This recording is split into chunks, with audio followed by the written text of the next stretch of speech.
va nous expliquer comment il roule à l'huile de friture. Je suis montée une fois dans sa voiture et je vous assure, ça sent absolument pas l'huile de friture. Alors, ruiler ou rouler à l'huile, c'est avant tout un acte citoyen. Ça permet de réduire la dépendance au pétrole pour le véhicule.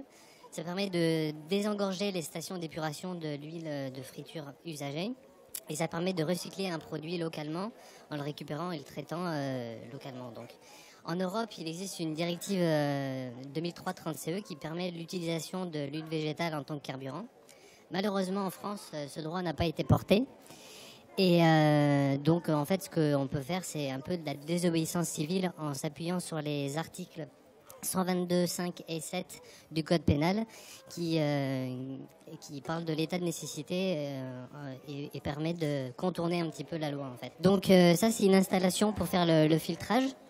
Donc, pour filtrer, il y a 3 grosses étapes. Il y a une première étape qui permet de décanter l'huile, donc pendant 2-3 semaines. Après, il faut le faire à température ambiante. Et enfin, il faut le faire pas trop en avance de phase, parce que sinon l'huile redépose de nouveau, parce que c'est un produit vivant. Donc là, c'est la première étape. Donc on fait couler l'huile directement dans un bac avec un drap pour récupérer les plus grosses particules. Ensuite, ça descend par gravitation. En dessous du bac, on va récupérer ça avec 3 filtres en série.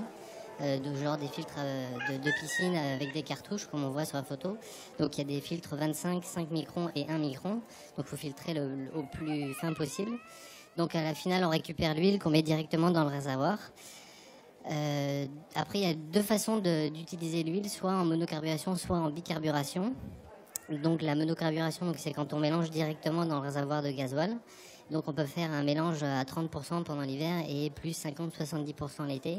Et sinon, en bicarburation, donc on dédouble le circuit d'alimentation en carburant et on peut mettre 100% d'huile. Il faut juste la chauffer en amont pour que la pompe à injection puisse supporter le choc. Donc voilà, là, on a le réservoir secondaire à l'arrière de la voiture et le panneau de contrôle qui permet de piloter la pompe de prégavage qui pousse l'huile dans le moteur et avant le moteur pour la chauffer. Donc quand on démarre au gasoil. Et une fois qu'elle est chaude, on peut basculer à 100% d'huile. Donc toutes les parties vertes, c'est les parties commandables par le circuit de commande. Donc on voit il y a 2 circuits bien distincts, donc le noir et le jaune. Et le jaune, c'est donc l'huile.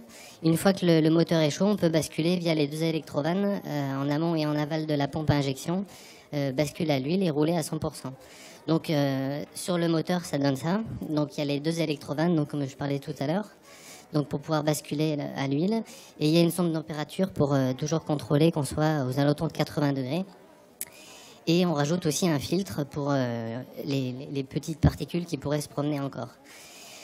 En termes de pollution, ça réduit de 50% les particules essuie. Il n'y a pas de soufre, il y a moins de monoxyde de carbone et d'oxyde d'azote.